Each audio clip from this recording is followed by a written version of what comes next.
Quisiera yo haber escrito esta conferencia en algún Carmelo. Me hubiera salido más sencilla y más sabrosa. Y haberla roto una vez para reescribirla aquí, me hubiera salido todavía más sencilla y más sabrosa. Pero fue de otro modo. Pero antes de empezar, quiero agradecerle al Padre Francisco Javier la hospitalidad, la invitación y la hospitalidad, porque ya he aprendido mucho, incluso antes de que empezara este congreso, ya rezando y respirando en esta casa. Lo que voy a exponer primero es quizás lo más ajeno a los ámbitos carmelitanos, que son problemas de teoría literaria. Son asuntos técnicos, pero indispensables, creo, porque la crítica literaria es una ciencia y una técnica de la que pues, se puede beneficiar todo el que se interese por el lenguaje, y en particular el lenguaje místico. Oración, ¿qué significa? La oración es para el creyente todo discurso a Dios dirigido, pero también es una oración para el gramático y el lingüista, una unidad sintáctica inferior o igual a la frase. Teresa de Jesús escribió varias confesiones, versiones rotas o quemadas o perdidas del discurso de su vida, y nos queda finalmente el libro de la vida que publicó Fray Luis, convirtiéndolo tempranamente a la vez en monumento de la espiritualidad y de la lengua.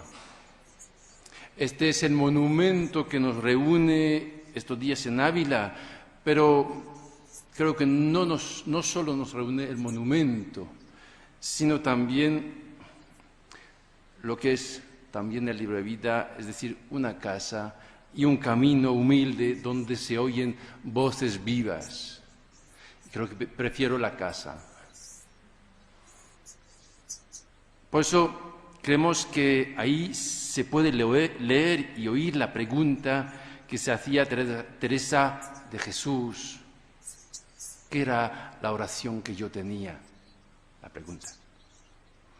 Y se puede oír esta pregunta a la vez como el creyente y como el lingüista. ¿Qué era la oración que yo tenía?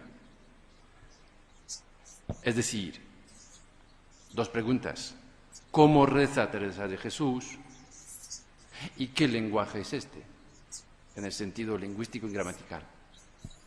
Tras recapitular y replantear los problemas de la literariedad, uniremos las dos grandes preguntas fijándonos especialmente en la dimensión que ya ha explorado la conferencia anterior, la dimensión metalingüística o metadiscursiva del libro de la vida.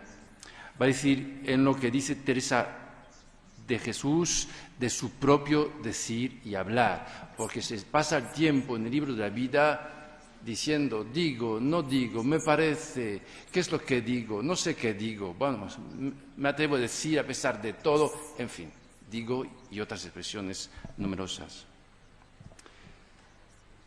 En efecto, su escritura es una búsqueda que se autosignifica, aunque no me gusta esta palabra, pero no he encontrado un verbo mejor, autosignifica. Cada vez más consciente ella de la convergencia entre la oración como relación con Dios y la oración como elaboración estilística. ¿Qué tienen de especial las palabras de este testimonio didáctico, el libro de la vida, que justifique su transmisión de generación en generación y su estudio inteligente, piadoso, fiel? ¿La literariedad o la santidad?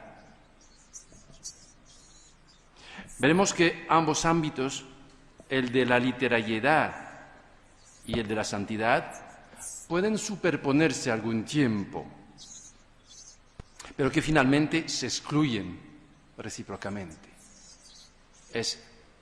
Me atrevo a decirlo, el libro de vida es escritura santa, como decimos en Francia, écriture sainte, porque no decimos las sagradas escrituras en Francia, decimos l'écriture sainte. Pues, ¿es escritura santa o es literatura? Creo que ambas afirmaciones no son compatibles.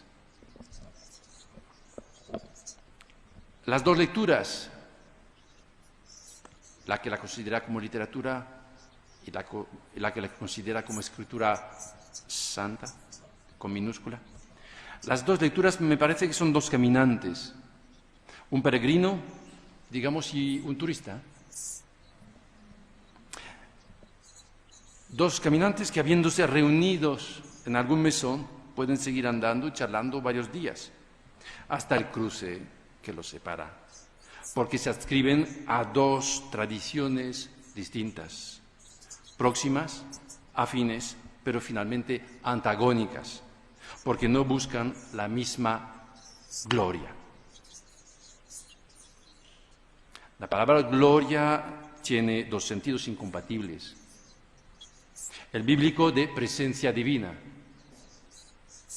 y el secular, mundano, de honra y fama entre los hombres, la gloria.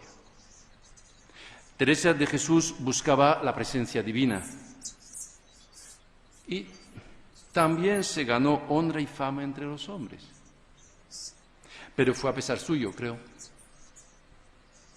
Si en su obra y figura coincidieron honra y fama entre los hombres y presencia divina, esta coincidencia, creo, no debe resolverse hoy en ambigüedad, sino incitarnos a una mayor claridad, porque lo exigen estos tiempos que vivimos, que no son tiempos recios, estos, sino más bien, creo, confusos, que es otro problema.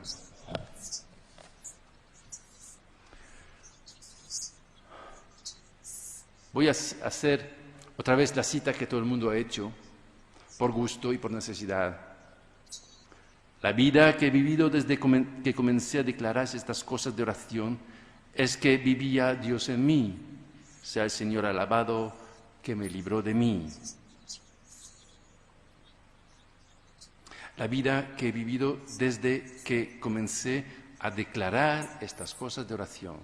Creo que hay que fijarse, pues, en desde que comencé a declarar, desde que empezó a buscar las palabras del libro de vida. El Señor la libró de sí misma. Es una gran paradoja que creo no se ha subrayado. Esto es lo que quiero explorar. Luego, el retorno del capítulo 25, un poco más tarde, a lo más genuinamente testimonial, nos trae el tono nuevo de unas frases magistrales, como que me favorezca su majestad para entender por descanso lo que es descanso, y por honra lo que es honra, y por deleite lo que es deleite, y no todo al revés, y una higa para todos los demonios, que ellos me temerán a mí. Dar su sentido, un sentido y su sentido a cada palabra. Estas palabras nos recuerdan que somos hijos de Babel, que el lenguaje humano corre constantemente el peligro de la confusión, que puede confundir descanso y diversión. Honra, quiero decir, dignidad personal, y fama, deleite y exaltación agitada. Ya vemos que el proyecto teresiano no se sitúa en literatura, sino en otro ámbito. Para los literatos, el principio y el fin de la literatura está en la experiencia estética que la literatura proporciona. A Teresa de Jesús le importan las diferencias semánticas, lo que significan las palabras descanso, honra, deleite, porque son brújula para alcanzar la vida verdadera. Para ella, el verbo es el ámbito del discernimiento vital, No hay discernimiento sin palabras bien manejadas. Jamás se alegraría un literato, yo nunca lo he visto en mi vida, de haber sido librado de sí mismo. No, creo que no, nunca, jamás. La ideología literaria implica una autoafirmación del ego autorial y un autoengendro en la obra. Puede decir un autor de literatura: esto es mi cuerpo, hablando de su libro, y lo hacen casi siempre.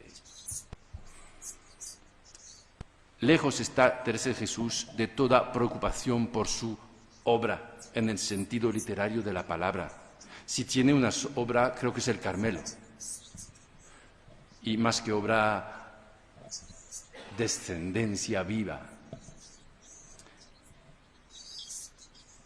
Y su herencia, su obra, es la oración carmelitana, creo. El libro de la vida como texto no es obra en el sentido literario, sino instrumento en el sentido artesanal y musical de la palabra. Lo podemos considerar un lento ejercicio de elaboración de la experiencia, un ejercicio reiterativo. Y no caigamos en la geografía, un ejercicio tanteante, torpe a veces, incluso me atrevo a decir, a veces farragoso, humano. Un ejercicio para ubicar en lo vivido la fuente original y clara de toda significación firme, y para un esfuerzo para enseñar, es decir, regalar, transmitir, la santidad que se encarna en el verbo, la oración. Para la literatura es muy distinto. Para la literatura el lenguaje sí que es cosa prodigiosa, dialécticamente personal y social, en términos cultos y dialecto y sociolecto, pero cosa efímera, inmortal, aunque también proporciona a algunos una gloria que es de este mundo. Para Teresa de Jesús el verbo es Cristo resucitado.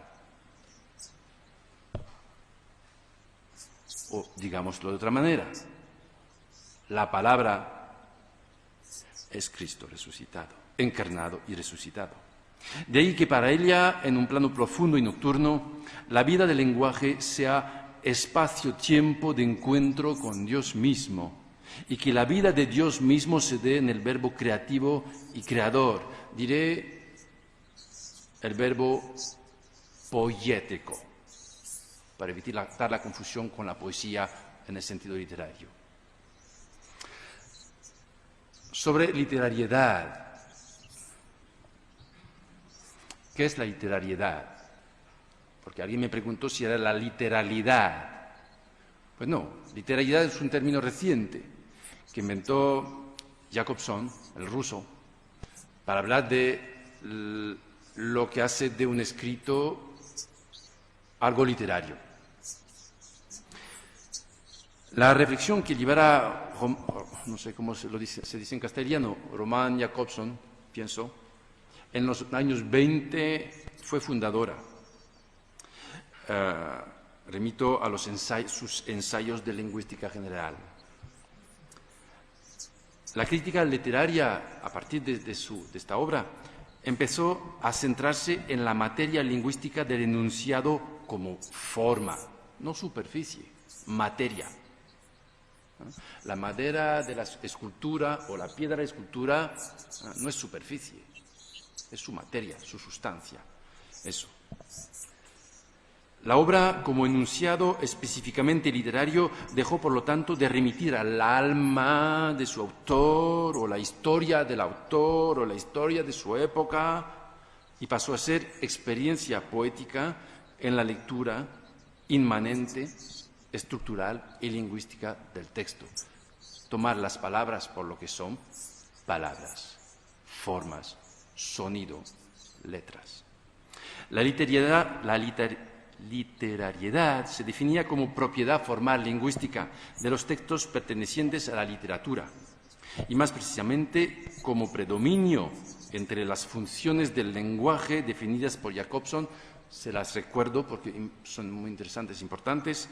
Las funciones del lenguaje para Jacobson son la función fática, contacto con el receptor; la función conativa, acción sobre el receptor; la función expresiva, información sobre el emisor, en particular subjetiva; la función referencial, información sobre el contexto y el mundo; la función metalingüística, atención al mensaje y su código; y la función poética, atención a la conveniencia y a la belleza del mensaje.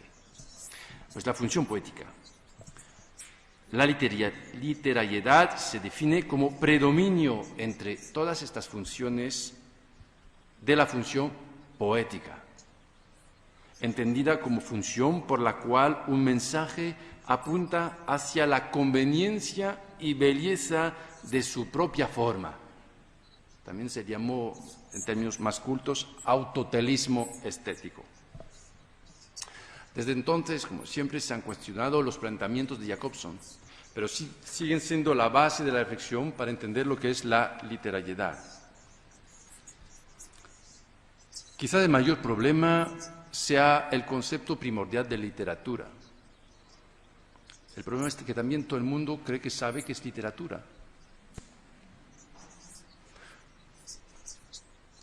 Pero muchos creen que saben quién es Dios.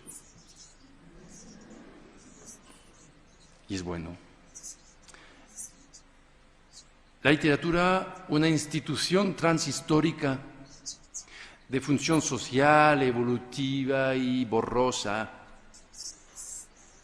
Los estudiosos han venido transmitiéndose desde hace siglos unas palabras y expresiones como las letras, las bellas letras, la literatura, cuya sinonimia aparente oculta hoy la evolución histórica de su sentido.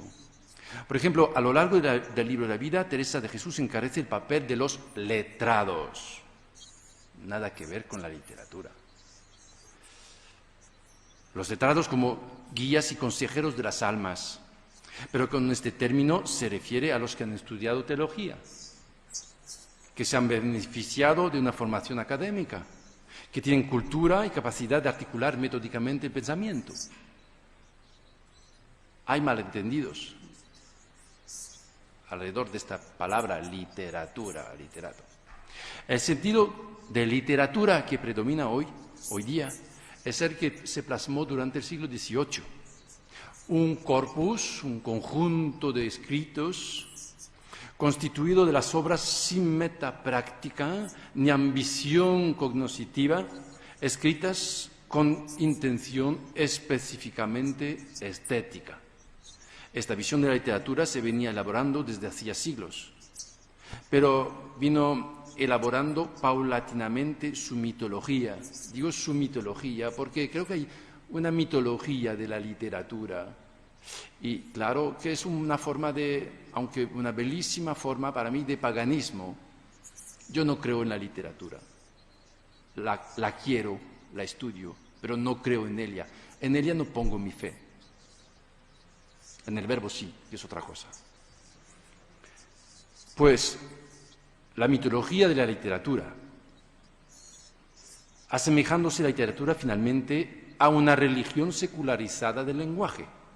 Su sagrada escritura cabe en el panteón de las obras y de los autores que se merecen un culto, en particular en las instituciones de enseñanza, y hablo como universitario, pero también en las academias europeas, cuyo modelo, recordémoslo, fue la primera academia, la que fundó Luis XIV de Francia, de Borbón, para exaltar el prestigio del clasicismo lingüístico nacional, el prestigio de esta lengua que ya desafortunadamente muy pocos hablan, en particular en España.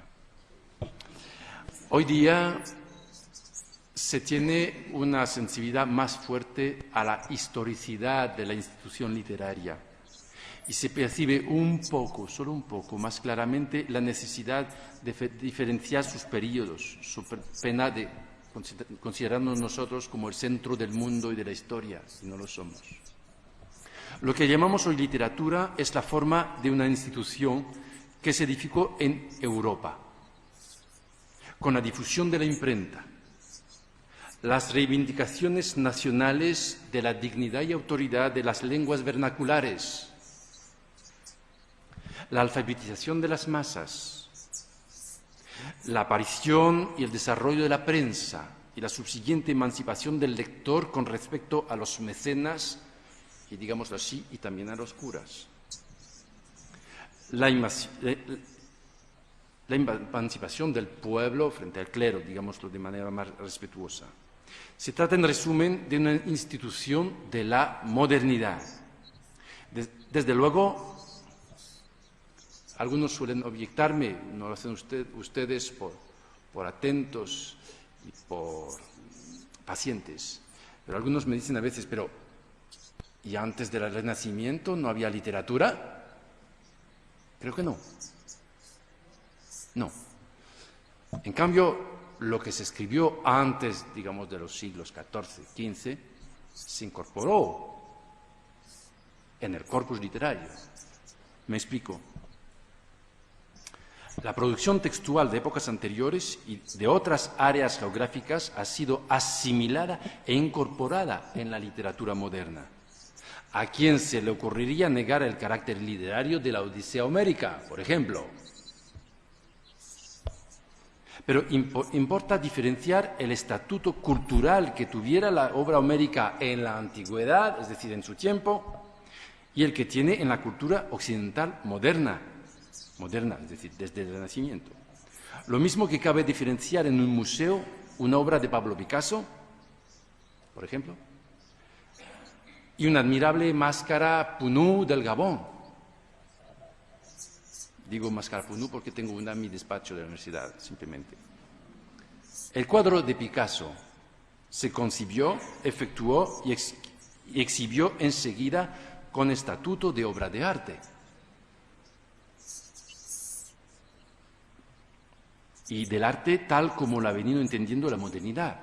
En cambio, la máscara africana tradicional fue sacada de su contexto, extraída de su contexto cultural, popular y tradicional, en el que el concepto de arte no tenía vigencia.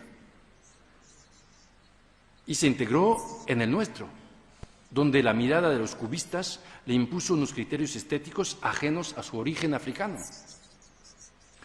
Que el reconocimiento de la alta creatividad plástica de los pueblos tradicionales de África sea legítimo, nadie lo cuestiona, espero. Pero es imprescindible diferenciar dos tipos de arte, por destino y por recepción. Y es la diferenciación o la diferencia, el criterio que voy a aplicar al libro de la vida, siguiendo al gran teórico francés Gérard Genette. En su famoso libro de 1991, Ficción y Dicción, y él recuerda primero y acata, dice, consenso más o menos universal. La literatura es un arte del lenguaje. Genette observa las teorías explícitas e implícitas de la literatura y las condensa así. Hay dos regímenes de literariedad, el constitutivo y el condicional. Y dos criterios empíricos de la literariedad, el temático y el remático. Parece difícil, pero es fácil de entender, en realidad. El criterio temático es el del asunto o tema, algunos dirían del contenido, mientras que el criterio remático es el de la forma, género, etc. Ahora bien, el régimen constitutivo de literariedad es típico de las poéticas clásicas y es el de los textos concebidos y difundidos como obras, cuales que sean los juicios de valores que se merecen. Un soneto, por ejemplo, que lo escribiera Lope de Vega, o usted, o yo, un soneto es una obra literaria. porque soneto es una forma que eso se practica en literatura, simplemente. El régimen condicional es propio más bien de unas poéticas implícitas. El régimen condicional introduce en literatura un escrito que no se había concebido como literatura. Por ejemplo, un diario íntimo, unas cartas, un escrito histórico, ya, por ejemplo, un escrito de un historiador del siglo XIX ya científicamente obsoleto, pero dotado al juicio de algunos de cualidades estilísticas excepcionales, por ejemplo. Todo escrito que alguien en su recepción considera literario. Bueno, no voy a restituir aquí todas esas etapas de la reflexión de Genet sobre el tema, pero podemos decir, para sintetizar, que el teórico francés toma una actitud de observador. Él no elige nada, dice lo que ve. Y lo que ve es eso. El criterio de las poéticas constitutivas clasicistas es la ficcionalidad. Es literatura lo que es ficcional. ¿Por qué? Porque la poiesis inventa. El artista, el literato es un creador. Crea, es decir, que hace algo nuevo, inventa. Un criterio, el primer criterio de la literatura es la ficcionalidad. De ahí se deriva el privilegio actual de la novela, que ha venido ocupando la mayor parte del espacio literario. Los inconvenientes de este criterio de ficcionalidad, es literario lo que es ficcional, es que excluye gran número de escritos diversos. Y también es que posteriormente se le ha añadido el criterio de la lírica. Había que incluir la poesía en el campo de la literatura. Así que finalmente las poéticas clasicistas llegaron a decir que es literario uno, lo que es ficcional, más la poesía, que no es ni ficcional, ni... Bueno, la lírica es la lírica. La ficción y la lírica.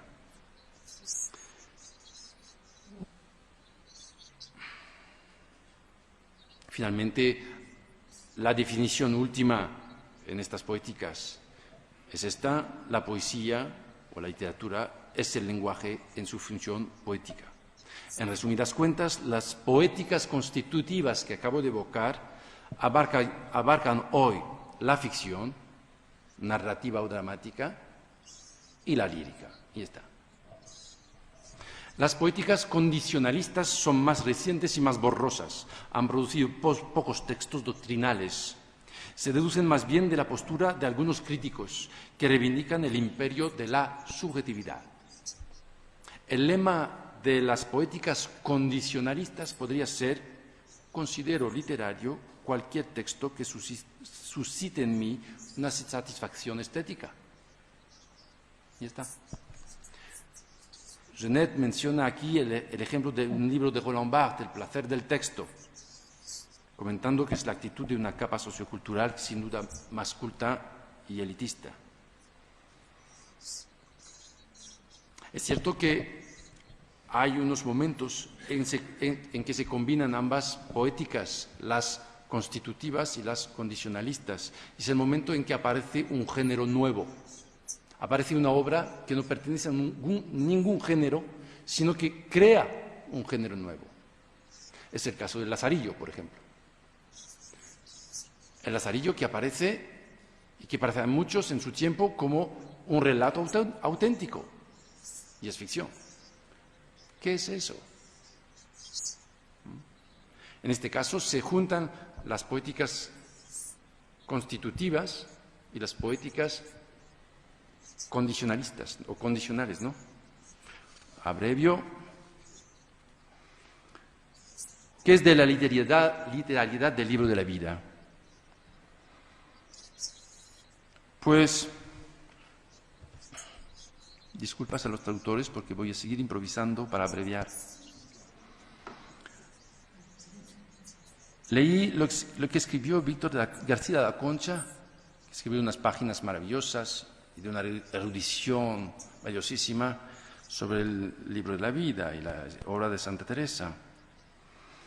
Y me parece que él maneja un criterio de literariedad bastante romántico y borroso, porque confunde la literariedad con toda expresividad del lenguaje. Pues no.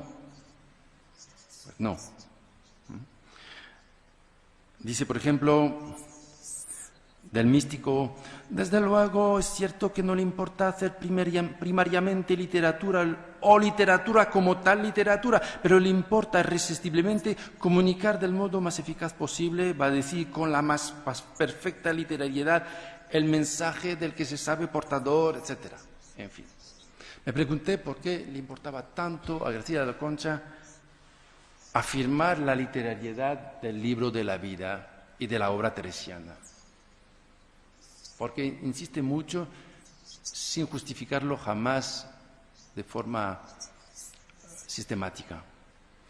Pues creo que lo hace para indicar el valor lingüístico y estilístico de la obra de Teresa, y en nuestro caso, en el caso que nos ocupa, del libro de la vida. Pero creo que no por ello es necesario afirmar la literariedad del libro de la vida. Es una obra que tiene un altísimo valor lingüístico y lo podemos hoy afirmar y reivindicar sin integrarla en la literatura, porque la literatura está cambiando. Como lo he dicho antes, la literatura se fraguó, se formó como, digamos, un culto secular del lenguaje o al lenguaje. Y este culto ya se está cayendo y desmoronando. La literatura, en gran parte, ya sé que siempre protestan muchos cuando lo digo, así que protesten si quieren. Algunos dicen que no, que la literatura sigue siendo viva, aquí estamos para defenderla, etc. Se está convirtiendo, como muchas cosas, en un sector de la sociedad del consumo, es el sector del ocio. Se producen y se consumen novelas, ya está, para pasar el tiempo, quizá para olvidar cuidados y preocupaciones. Gran parte de la literatura se está convirtiendo en una producción cultural. El culto de la literatura ya lo practico a veces poco, pero es un culto marginal. Así que creo que en los tiempos venideros no será de gran beneficio afirmar la literariedad de la obra de Santa Teresa, porque sería afirmar que también puede participar en la producción de productos culturales de consumo. Y creo que no sería un gran servicio que aportarle a Santa Teresa o a Dios o a los hombres reivindicar este tipo de literariedad para la obra de Teresa. El libro de la vida es otra cosa y mucho más que una obra literaria en el sentido de un producto cultural de consumo, aunque sea de primera calidad. Entonces, ¿qué es? Pues nadie lo sabe.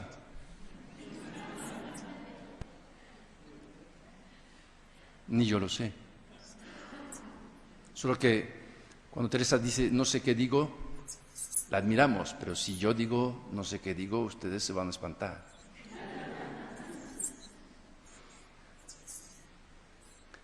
Pero les recuerdo que hasta el señor obispo terminó diciendo, ¿pero qué libro es este?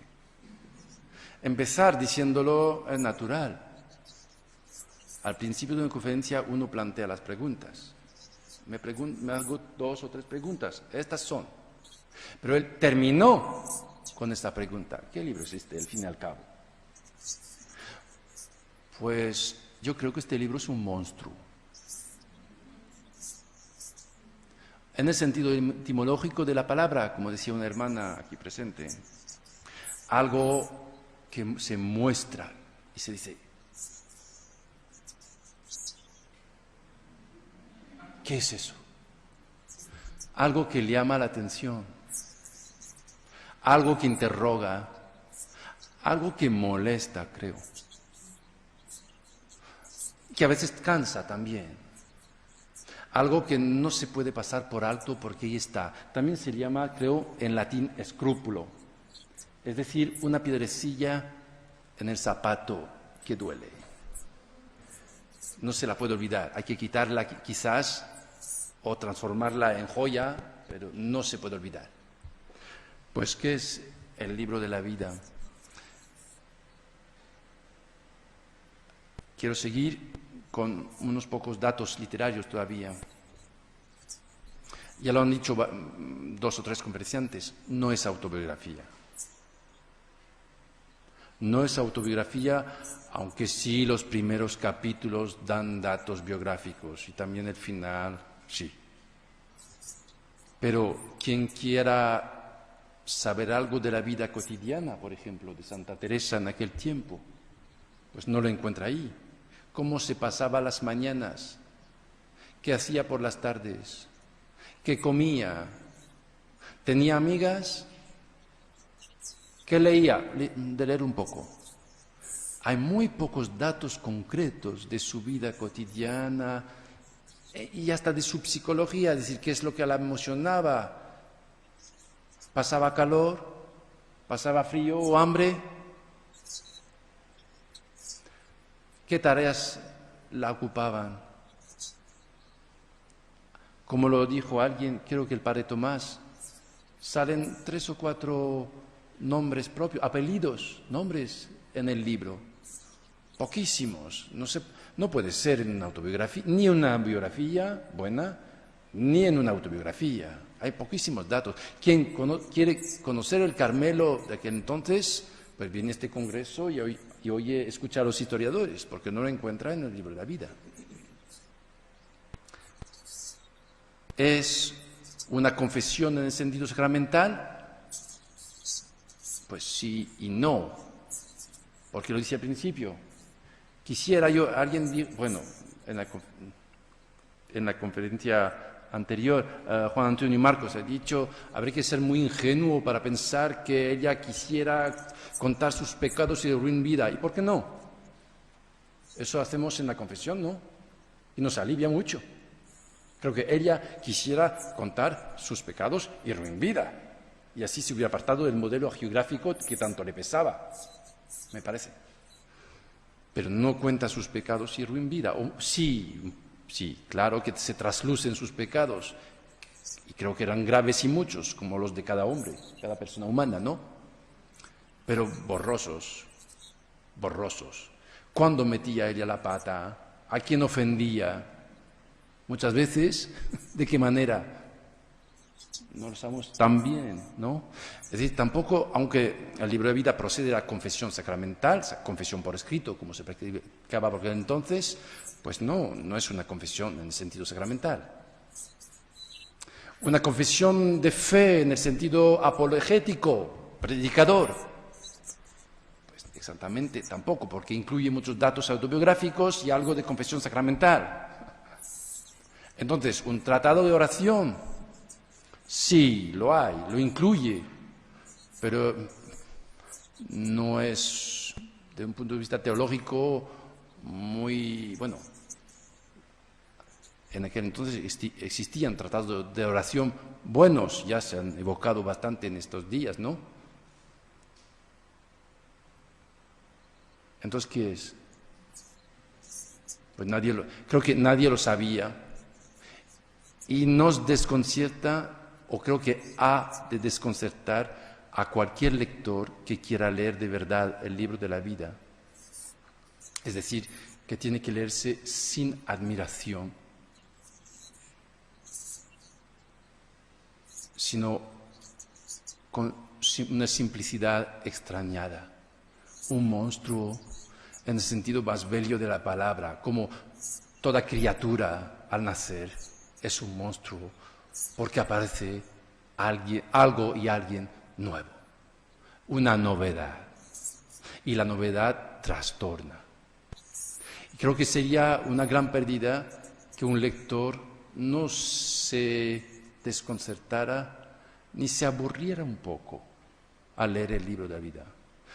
Yo lo leí varias veces y cada vez pasé malos momentos, breves pero muy malos, a punto de desalentarme, de decirme lo dejo, ya, basta.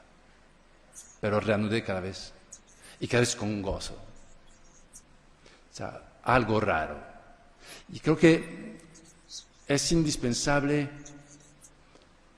deshacer lo que han venido haciendo las generaciones de respeto y devoción teresiana, que hacen de un libro como este una maravilla y un objeto de devoción. Claro, toda criatura también es una maravilla. La prueba es que todo el mundo dice que el bebé es guapísimo, aunque no siempre lo es. Pero sí, el amor lo encuentra magnífico y esto se entiende. Pero creo que es indispensable acercarse a la novedad de este libro, prescindiendo de los prejuicios, incluso de los prejuicios más favorables al libro, y ver que es algo extraño.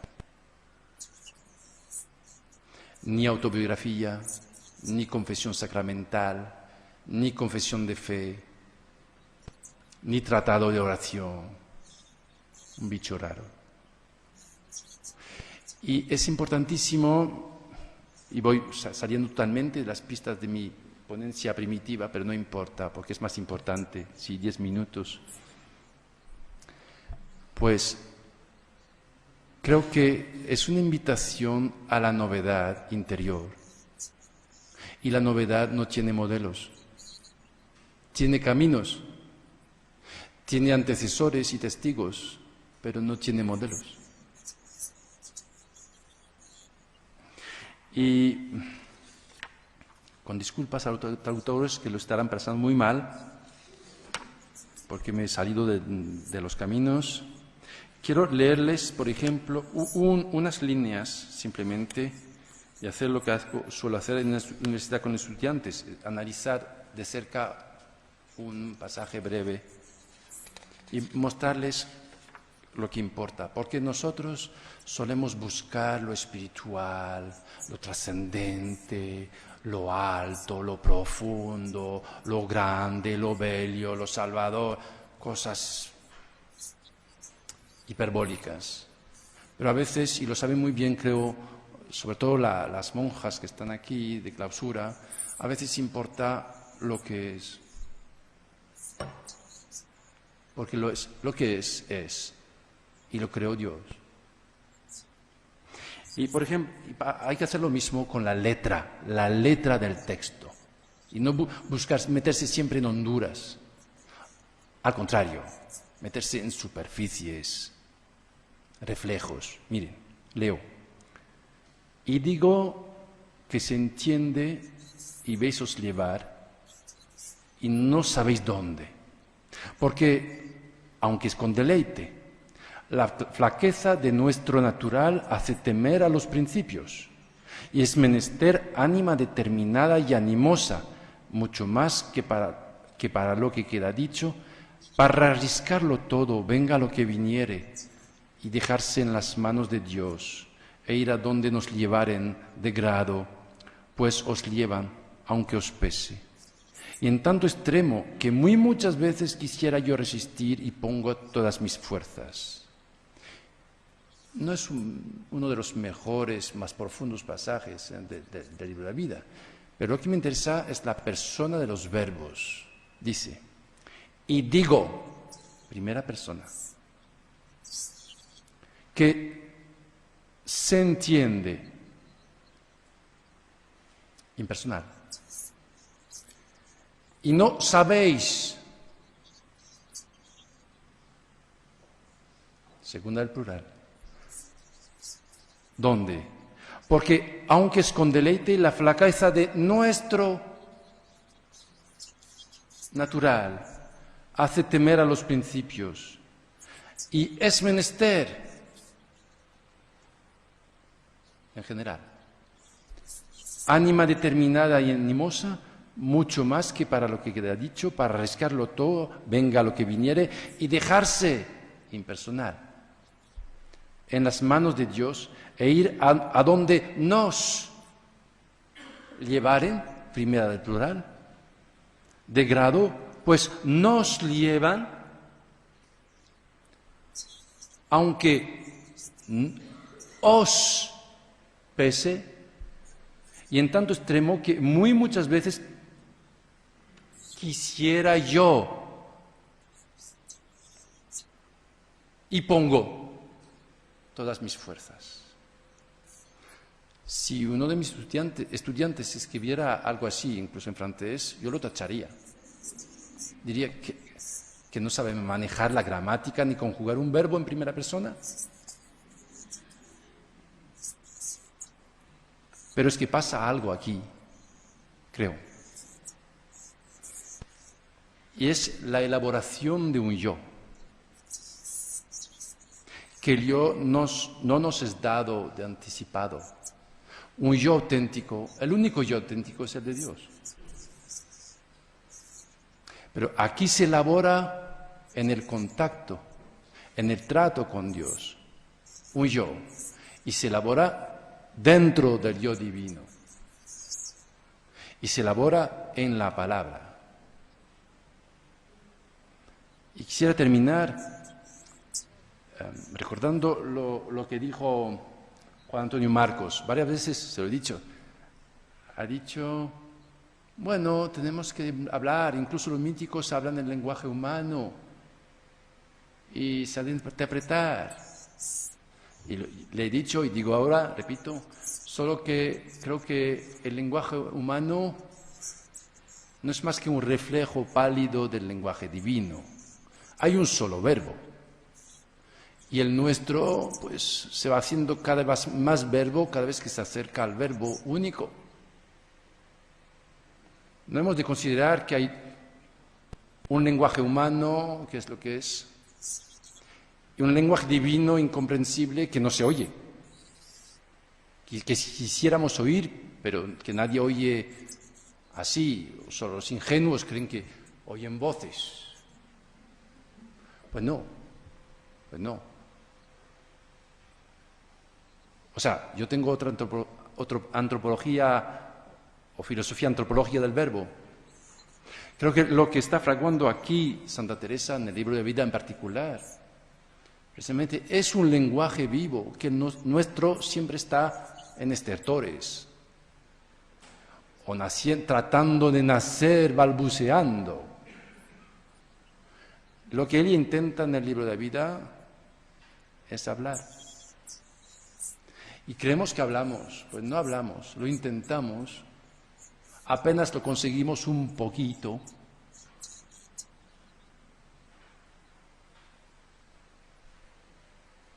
Y quiero terminar con un ejemplo,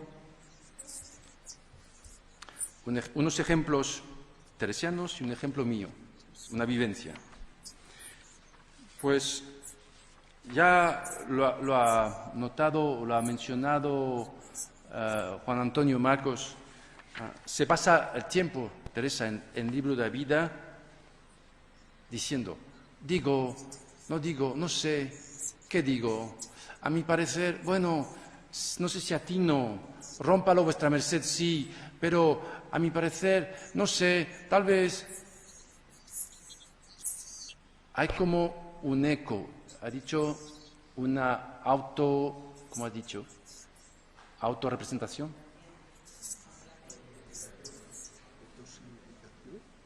Autoimplicación, dijiste. Sí. Pues hay que tomarlo en serio, fijarse en este fenómeno. Teresa parece como si